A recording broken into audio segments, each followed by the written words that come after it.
Welcome back to the Soul and Success Academy on the Spiritual UPlevel Podcast, where we discuss tools and tips on how to be successful while also being in alignment with your soul. I'm your host, Jeri Cristine, and welcome to today's episode where we are going to talk about action. Why we sometimes get stuck in a place of no action and how to create movement.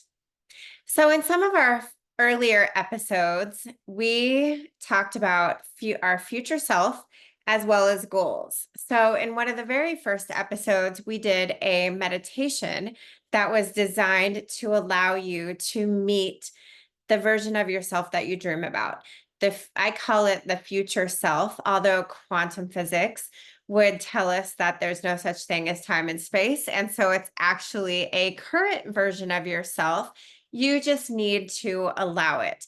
If you haven't heard that episode, I highly encourage you to take a minute, take some time where you can be alone, because it is a meditation. You don't want to be driving, but do that episode and then come back to this one after you've done that one. In another episode, we also talked about goals, specifically SMART goals. Again, if you haven't done that episode, please go back and do it before listening to this one.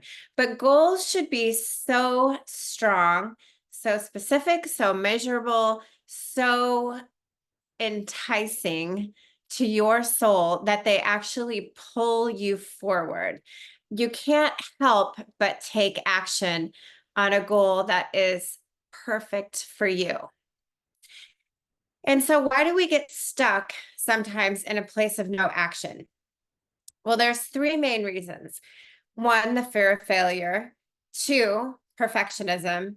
And three, your goals simply aren't strong enough. They're not the right goal for you. So let's dive into those. First of all, the fear of failure. Well, everybody has failed at something in their life. Literally everybody has failed at something in their life. So why are we so afraid of failure? Probably because we were judged for it. Probably because even in the smallest ways, the adults around us said, "Oh my gosh," they didn't want us to get hurt. A lot of times when people are looking out for our best interests in their own way, it comes off as feeling judgy or hurtful. And that's really not typically how people mean it. However, that's how we take it.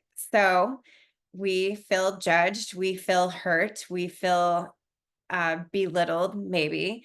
But the truth is that everybody has failed at something in our life. The most successful people view failure as opportunity and as lessons. So again, everyone's failed at something in their life. Everyone has also failed at something that they eventually became good at. And if you don't agree with me, if you are able to walk, you were not good at that at one point and you learned it, and now it's natural to you. And even if you're not able to walk, there's other examples. If you use a wheelchair, at one point you were not good at that and now you are able to. There's so many infinite examples of that. And yet we choose things in our life that we decide we're afraid to fail at, even though we have evidence that failure is just a lesson, just an opportunity. And so successful people view failure as lessons and opportunities. Think about any of the most successful person that you can think about and go read a biography on them. I guarantee they had huge failures in their life. One of the most I think well-known failure stories is, and I don't even know her name, but the woman who built the Spanx franchise. She is one of the best examples of how to view failure. I've heard her story before, and she says that her dad used to ask her and her siblings every day after school, "What did you fail at? What did you fail at?" And so he taught them in those moments around the dinner table, that failure is something to be searched out, because when you fail at something, it means that you tried something. It means that you put yourself out there in a big way, such a big way that there was an opportunity for you to fail. And that is something to be commended. And then further, what did you learn from it? Just because it didn't go right the first time doesn't mean it won't go right the second time. Another great example is Colonel Sanders with KFC. He was in his 60s when he maybe not created the recipe, but decided that he would sell it to a restaurant. And he lived in his car to make this happen. And I don't remember the exact number, but I want to say it was about 100 restaurants, maybe it was way more than that, who told him no before he found the one that said yes. And now, all these years later, it's still a success. So failure is a lesson, an opportunity. Write that down, imprint it into your brain. It's one of the most important things that you can know on your road to success. The second one is perfectionism. The second reason that we get stuck in a place of not moving forward, a place of no action, is perfectionism. And perfectionism sucks. Nobody is perfect. Nobody is perfect. The saying practice makes perfect was always a perfectly fine saying. And in recent years, it's been changed to perfect practice makes perfect. There's no such thing as perfect. We're always working, always moving, always growing. If you find perfectionism, that being the pinnacle, that's actually not good, because you're either growing or you're dying. So if you've reached the pinnacle, there's no way to go but down. And so there's no such thing as a pinnacle. There's no such thing as perfect. Nobody's perfect. Get over it. We tend to compare ourselves today to the top 1%, maybe even the top 1% of the top 1%, because of social media. We have so much access to people, and the people who are the most successful have the most followers, have the most views, and we're watching them do what they have spent years crafting. My 5-year-old son, obviously trying tons of new things all the time. And when he doesn't do it perfect on the first try, he says, I'm no good, and kind of pouts, which we're working on.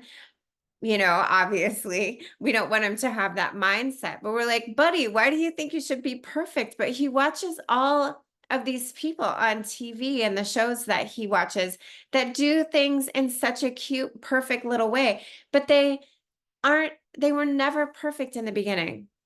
No one was ever perfect the first time they tried something, especially something worth doing. So why do you think that you should be? And why do you think you have to be perfect before you start something? You should have some probably basis before you're out there teaching other people how to do it. I think there's a lot of people today who are trying to be coaches and experts in a field that don't really have that much experience. And, that's a whole other topic. However, when you first start something, why do you think you have to be perfect at it? I think about my podcast. It's not perfect. It's not perfect in so many different ways. However, you're listening to it, and I get value from doing it. I love doing it. So I've given up on the perfect. My coach, when I was holding myself back in a place of no action on doing this podcast, she sat with me and made me move forward. I had to move forward. I had to send out invitations to people that I wanted to be on my podcast. She made me send out, I don't know, 10, 20, 30 of them that one day. All of a sudden, I now had, I had to do it. I had no option. There was no choice of being perfect, but it created something. Getting past perfectionism and getting past the fear of failure allows you to create something. I'm going to get into that next. The third reason that we find ourselves in a place of not moving forward or a place of no action is because our goals aren't strong enough. Perhaps you have goals, but they're not compelling to you.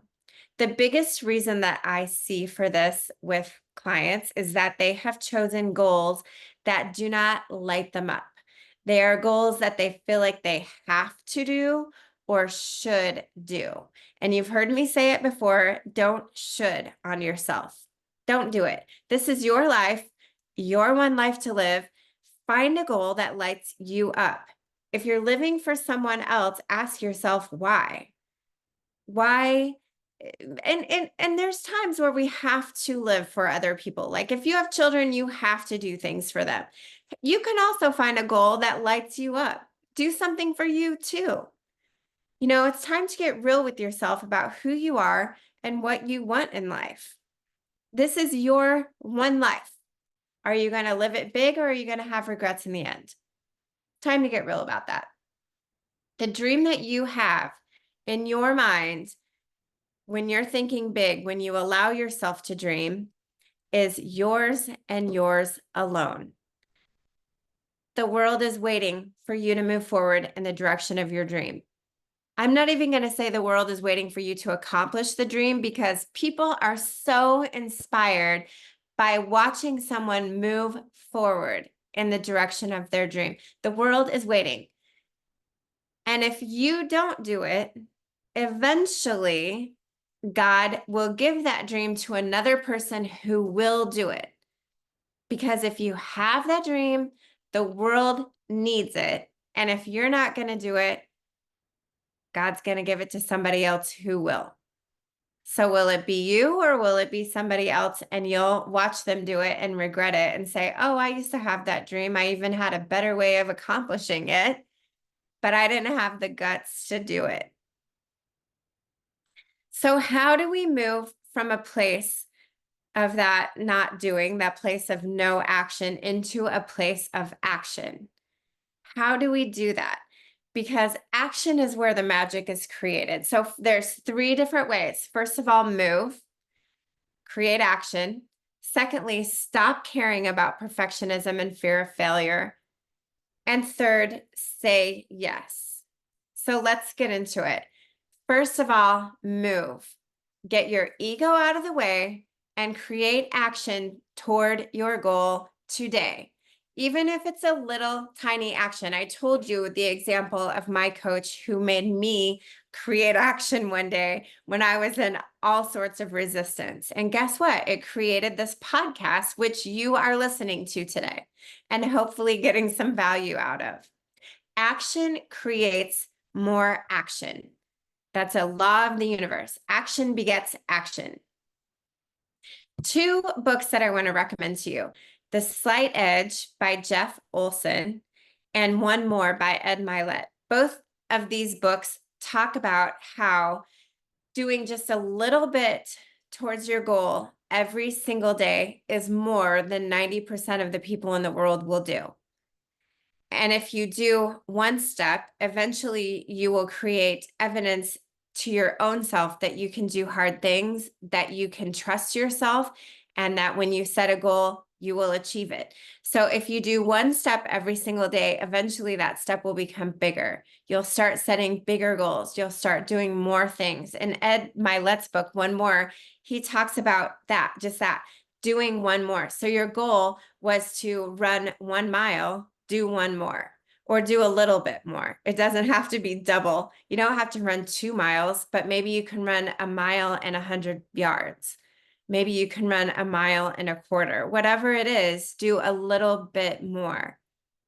That slight edge above what 90% of the rest of the world is going to do is going to be what puts you above 90% of the rest of the world.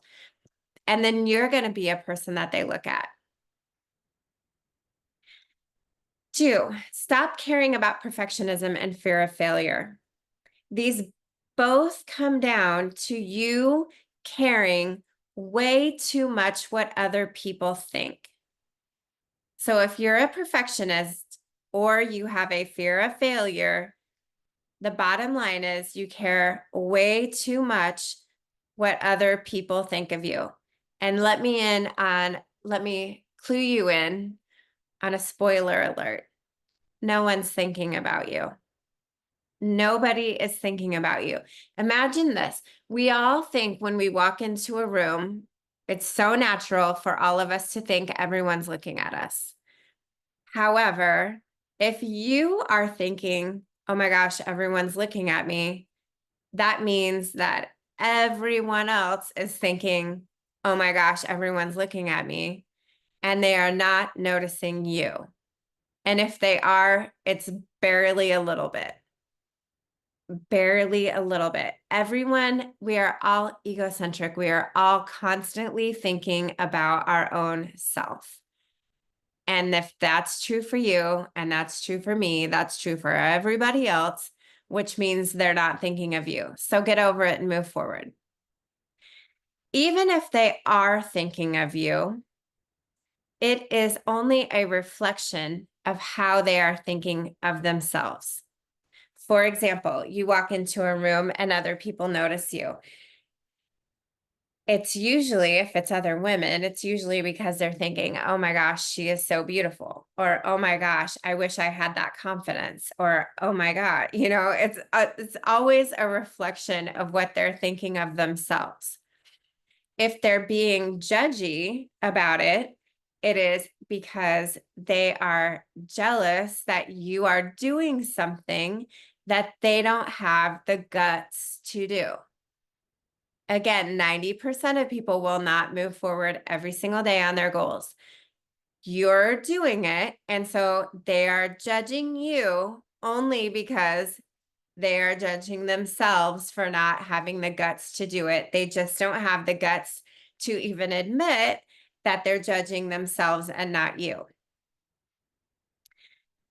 Said another way, they are thinking of how you make them feel about themselves. Let me say that again. They are judging you because of how you make them feel about themselves. Again, it's not about you. It is not about you. It's always, everyone's egocentric, so it is always about them. Even with parents, if your parents are updating. I just got a note on my computer that said updating. If your parents are judging you for doing something, it is not about you. It is about how what you're doing makes them feel. So you might be doing something that is different or risky or out there, and they're judging themselves for not being good enough parents, perhaps. That you wouldn't just fall in line and toe the line. No questions asked. That's the closest thing that anyone will ever get to actually judging you. But even then, it's about themselves. So just get over it. Just get over it. Nobody is judging you. Be authentic. Be authentic. Allow your true light to shine. If nobody's thinking about you, why not? Like, why not? Why not just truly be yourself? When you're allowing your true inner God-given light to shine, other people will be attracted to that. They will want what you have. They may not be able to express it in this way, but they will be attracted to what you have. They will wish they had their inner light shining the way that you have your inner light shining. So light another candle. Be the person in a dark room who's so authentic, so bold, so brave that they don't care about perfectionism or about what other people are thinking. They're just letting their light shine. Other people will want that, and it will allow them to do the same thing. Of course, light also sometimes repels darkness, but who cares? Let it. Be the person who repels the darkness and inspires other people's light to shine. Be authentic. Third point, say yes. When you are clear on who you are becoming, and what you want to offer to the world, i.e., your goals, you can easily say yes to the things that are in alignment with that. And you can easily say no to the things that aren't in alignment with that. And then for the things that are in alignment, say yes. So let's go back to that. If you are not clear on who you are and who you are becoming, go back and listen to my earlier episodes. We talked about that at length in about 3 or 4 of the different episodes. And then of course, like I said in the beginning, we also talked about SMART goals. Get those steps done and then come back to this. Come back to this episode for inspiration once you have those things done. If you're struggling, reach out to me. Let's get you clear on it. Let's get you clear. And once you're clear, say yes to the things that are in alignment. Say yes even when you're scared. The best things are the scary things. The best, biggest, boldest things that move you the most towards that goal that is pulling you towards it, that goal that has a hold of your soul and it's just pulling you toward it. The best things you can do are going to feel a little scary because it's uncomfortable for your ego. But when you can look fear in the eye and say, I'm doing this, period, end of story, then you've won. Nothing can stand in your way at that point. You have won. It's done. It's accomplished. Your goal is accomplished at that point. When you have the ability to move forward when you're scared or nervous, when you're willing to move forward when you're scared or nervous, that's the sign of true power. That is the true sign that you have mastered your emotions, you have mastered your feelings, and you truly have stepped into your own true, authentic power. And when you're in that space, nothing can happen to get in your way. Nothing will get in your way. Roadblocks may come up, things might happen, but they'll be just that. They'll be roadblocks. You'll step around them. You'll continue to move forward because there is no other option. And it's done. So get clear on who you are becoming, and what is your goal. Get clear on that. Then move forward today. Take step 1. Look fear in the eye and tell it to suck it. Then move forward, even just one step every single day. And you will get there. You will accomplish that goal, no matter how big, no matter how daunting. If that goal is your goal, and you know in your soul you have to accomplish it, you will. If you do these things, you have to. It's already done. Congratulations. And I look forward to seeing you on next week's episode of the Soul and Success Academy on the Spiritual UPlevel Podcast.